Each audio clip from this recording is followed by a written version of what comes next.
I'm Neal McKinnon III, and my business is a State Farm agent, so Neal McKinnon State Farm agent.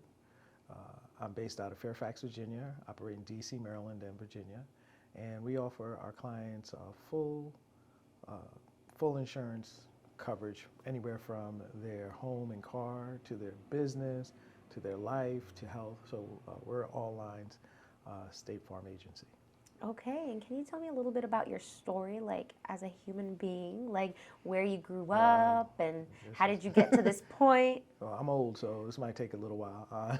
No, so I was born and raised in Brooklyn, New York, me and my sister, and so went to school upstate New York, and then, so highlights, well, I don't know if it's highlights, but so born and raised Brooklyn, New York, went to high school, went back to New York to live and work for a little while, and I actually worked on the 77th floor of the World Trade Center. Oh, wow. Yeah. Whoa. Yeah. So on the day of 9/11, my wife, now at the time she was my girlfriend, was actually walking in the building when the first plane hit. Oh, my goodness. So that kind of took life into a little bit of a tailspin at the time. Absolutely. And so we ended up roughing it out in New York for another like half a year, and then we moved to Florida. And when I got to Florida is where I started to work for GEICO at the time. So worked for GEICO for 7-8 years, and left there because I started my own equipment rental company. I had an equipment rental company that I started just part-time because I wanted to buy a house. And next thing we were renting photo booths. I was going to ask what kind of equipment. Yeah, it was photo booths, party equipment, like DJ equipment, that kind of Cool. stuff. It started as photo booths, just as like a little side gig, like, hey, we're going to just do this to, get enough money on the side to help pay for a house. And then before we knew it, we were expecting to do like maybe 20, 30 events our first year. We ended up doing like 70. Whoa. And then it went from 70 events to 140 events, and then just kept doubling, and That's awesome. more equipment and team. So after about a year, I had to quit quit GEICO at the time, and then go on to work on that full time. So I did that from 08 to about 2018, when I sold the company. I sold Posh Booth, was what it was called, to a larger entertainment conglomerate. And I'm sorry, what was it called? Posh Booth. Posh Booth. Posh Booth photo booth. Got Where I came up with that name, nobody, I don't know. I wanted a .com, and I wanted something unique, and I put way too much work in the name and the logo at the time. I was like, people would have just rented whatever. They didn't really care. But I wanted the branding part of it, I guess. And so that's why I started it that way. And so we did that for 10 years. And then it got to the point where the business was running me instead of I was running the business. At this point, I had 4 kids. I'll tell you that story too. I'm a girl dad, so I have 4 daughters. Oh. Yeah, 15, soon to be 13, 10, and 6. So Congratulations. yeah, having a party rental company is good when you're a dad of 4 girls, but it's also bad because I was never around on the weekends. That's when things were really busy and stuff like that. And as I said, the business was running me instead of me running the business. So we ended up selling the company, and from there, I was just I was like, I'm never going to be a boss again. I hate, having to hire people and, depend on people. And being at work 24/7. Being at work 24/7. I was like, no, because, when you're a small business owner, you are, people think that it's all, you do stuff like this. You get to go out and have fun and blah, blah. This is like the great part about it. You work longer than everybody. And I'm sure you know that from talking to other small business owners. And so I really was not looking forward to doing that again. I was like, there's no shot I'm doing that. And then, so I left and I started doing a bunch of business development things just throughout the area. And I actually worked for a junk company for a while, which was really good. And then I was just capping out wherever I was going in business development, and I decided I really wanted to give insurance another try. A friend of mine owned an insurance agency, and I went to work for her, but State Farm was calling. Like they were on me from, as I said, I sold the company in 2018. They were on me from like 2018 to just every month I get a call from a State Farm recruiter like, hey, you ever thought about owning your own business or you're coming back into insurance? They were watching you. They were watching me, and I was like, I've been out of insurance for so long. I don't know if I want to get back into it. And so they were just watching and watching and watching. And, and then I was working in insurance again for an independent, and I wasn't really doing well there. I really wasn't liking it. It was during the COVID times, and I was just like, this is just weird. And State Farm came calling again, and I actually called. I was telling my barber about it. I was like, Chuck, State Farm keeps calling me, and I don't know if I want to do it. He's like, why don't you talk to Rodney? Rodney Lewis, who is a good friend now, and we both went to the same barber. So I talked to Rodney, and Rodney said, hey, he brought me into his office, and he showed me his commissions for the month. And I was like, you know what, this insurance gig is not a bad idea.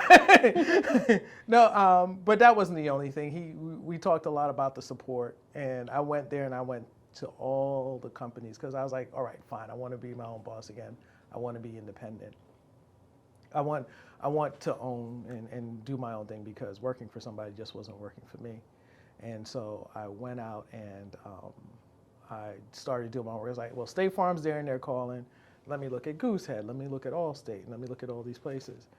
And went around, probably spent a good 3 months just trying to figure out if I'm going to do this, where I was going to go. And everywhere I went, I interviewed the agents. And the only company that would let me talk to any of their agents, they were like, hey, just pick whatever agent you want to talk to, call them up, and tell us how it went afterwards. Mm-hmm. With State Farm. Every other company I went to was just like, oh, we got this agent in Albuquerque, New Mexico, we'd love for you to talk to, or this agent that's in, nobody local or anything like that. Wow. They had people all, and I was just like, and I talked to probably about 10 agents, and they were all very supportive. They were all like, hey, they would open up their books and show me how they do things. And, they really came from a place of, that there was a lot of business out there for everyone, and that, it was brand. And they were probably, and State Farm was the most supportive company. And so I decided to go with them and go into their program, their agency program. And it's been great. So we're going into we opened our doors in December 2021. So congratulations.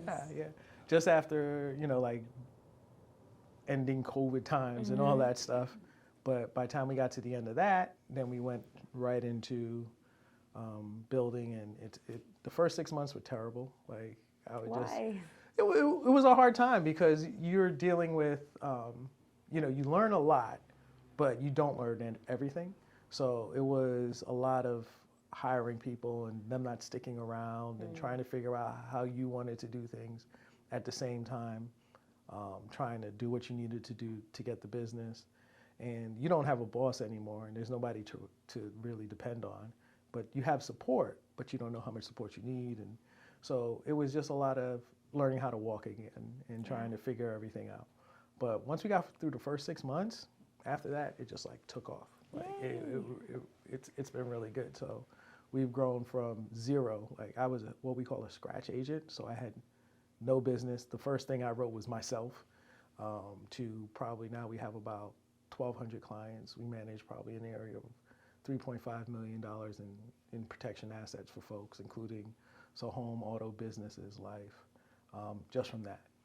And so it's been a crazy time, but it's been really good. So I just talked for about 12 minutes straight. No, you're good.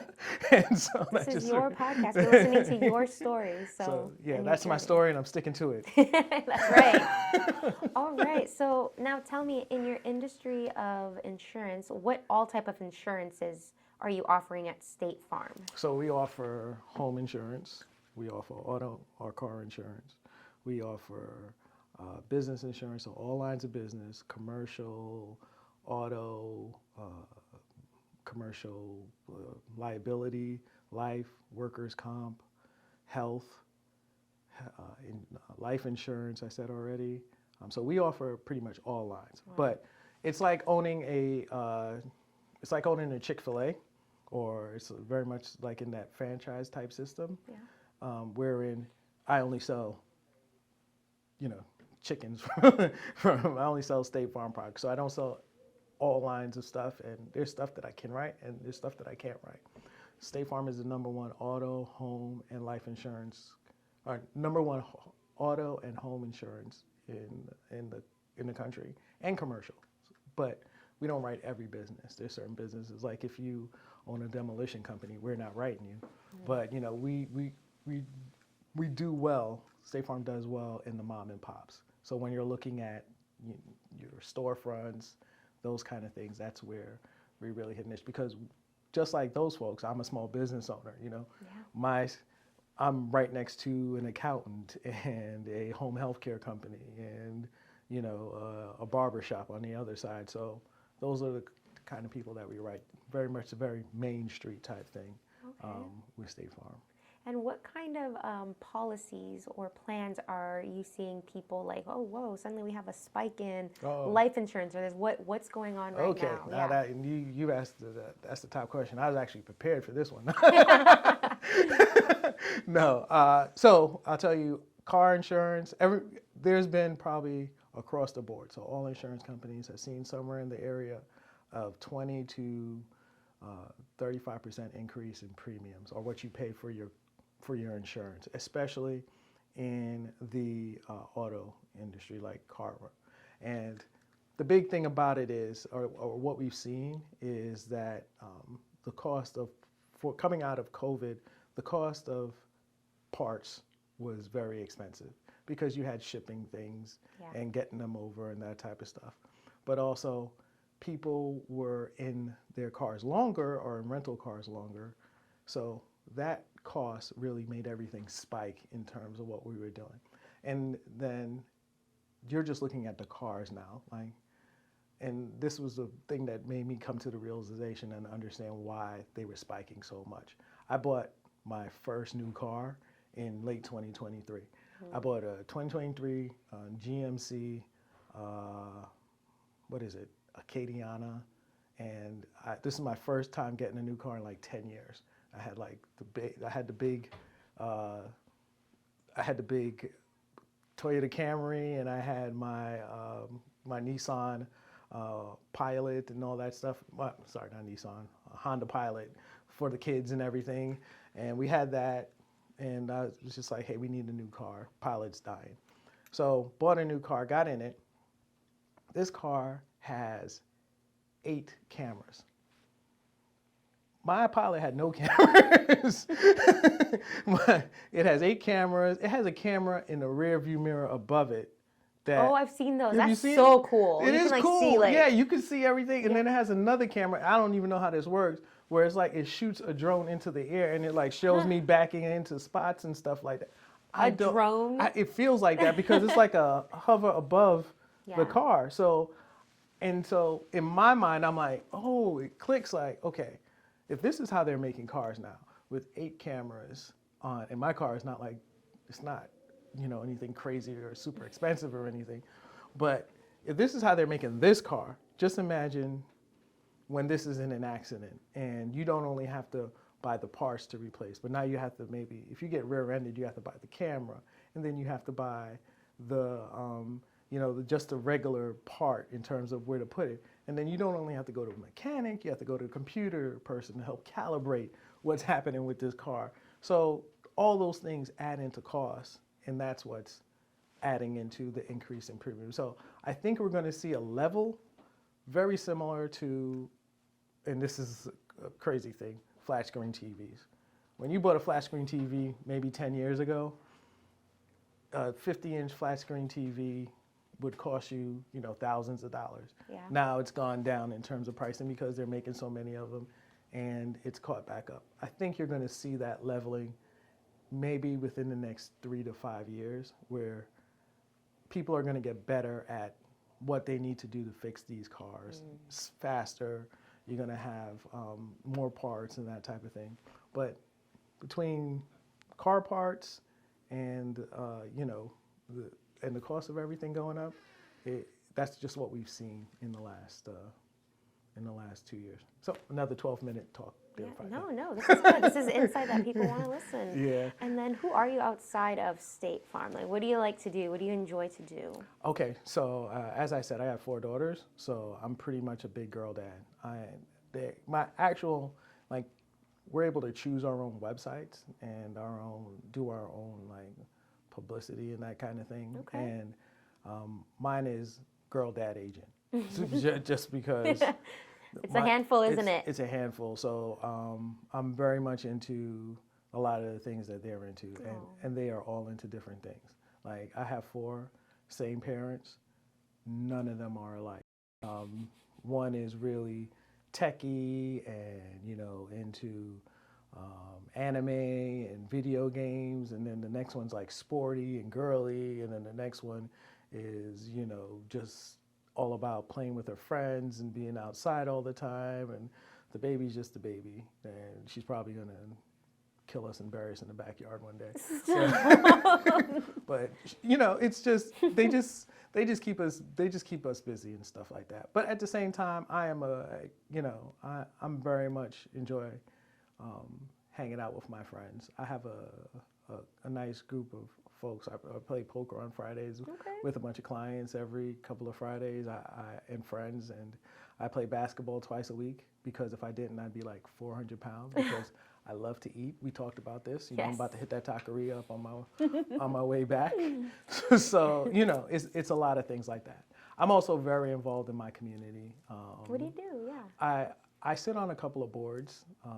I sit on a board for my alma mater, my college, and alumni board. And then locally, I'm on the Northern Virginia Black Chamber of Commerce.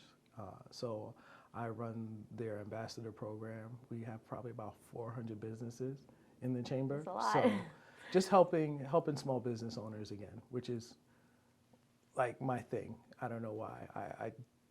I don't always just help them with insurance stuff. You know, I do talks on sales and how to market yourself. So I really enjoy working with that stuff. And then on the broader side, just signed on with, how do you pronounce this? Virginia Minority Chambers of Commerce. Okay. So WAMC, which is an organization that helps actual chambers throughout the state of Virginia manage and become better in terms of raising funds and getting people in. So very active with that organization right now, because we're in our growth stage, we're in our building stage. So working with, I really like working with the community and being out there. So I stay busy. I only get like 14 minutes of sleep a night. Oh, stop, no. No, and it's seriously, because it's not that I'm not in bed, it's just that I have a 6-year-old that, as I said, is trying to kill me because she wakes me up constantly.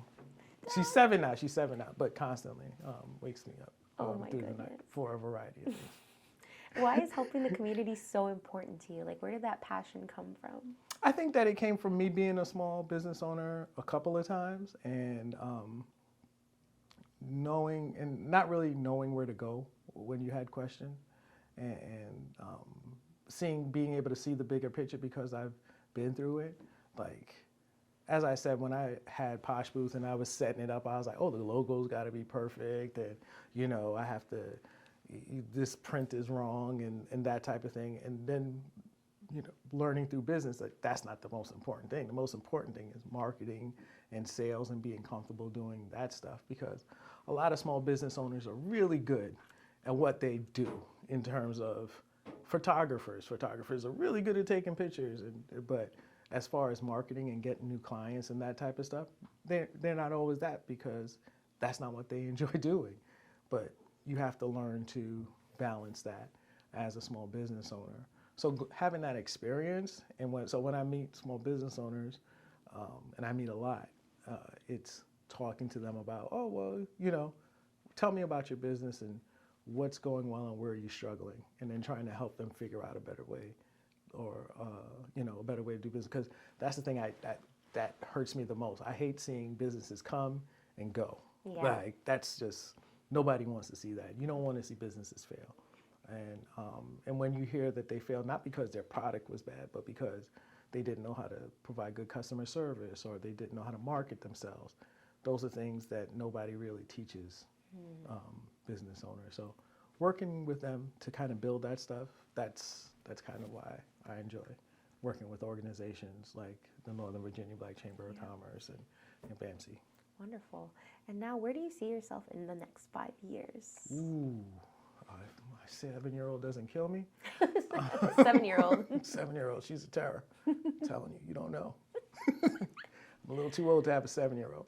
But no, within the next, you said 10 years? 5. 5, Yeah. Oh yeah. Next 5 years, my goal is I have an office in Fairfax, and my next goal would be to have a second office somewhere in either in the DMV area, probably closer down to central Fredericksburg area, Virginia, Oh, wow. that type of stuff. So, Okay. or even out here, because this is pretty far from where I am. Loudoun is like right at the edge of the earth. But I just think it's an opportunity to expand, and that's a great thing about working with a company or a partner like State Farm, is that they allow you to, if you can build something successful, they allow you to, expand on that. So expanding that in a way, but another thing is helping my girls. By that time, I have 1 and 2 in college, hopefully. And so, being able to be there for them. And that's another great part of being a small business owner, is being able to manage your time so you can be there for your family and loved ones and that type of stuff. That's right. So I'd say those are my big, really nothing big, just I think that's those are beautiful. I love those. Pretty simple. I'm rooting for you. 7-year-old. 7-year-old, man. She doesn't take me out. My goodness, this poor girl. You're like, poor me. Yeah. You don't know her. All right. And so for my final question is, if you could leave our listeners with a message, what message would that be? It can be in regards to life in general, insurance, State Farm. Wow, that's a good question. I would say it's something that I learned from an author that I read all the time, Malcolm Gladwell, that if you really want to be good at something, you have to work at it. It takes 10,000 hours to become great at something. So just imagine, you're not going to be like, I would say my biggest attribute is that I'm a good salesperson. I'm really good with business development. But if you asked me that 10 years ago, I'd be like, I'm okay, So, but you work on it, and you have to work on it. You have to practice it. You have to put in the effort at the stuff that you want to become good at. You're not going to be able to, buy your way into being good at something, And I think that that's what people sometimes feel like, oh, okay, if I'm not good at sales, then I can just buy more Google ads, or I can, hire this company or that company. It's much better, and you find yourself learning so much more when you do it yourself. So that would be my thing. It's going to take time, but work at it, and you'll be better at the end. Awesome. Well, thank you so much for sharing that piece of information and your story with us. We really enjoyed having you here on the show. Oh, really? Okay. Hey, Thank you. You're welcome.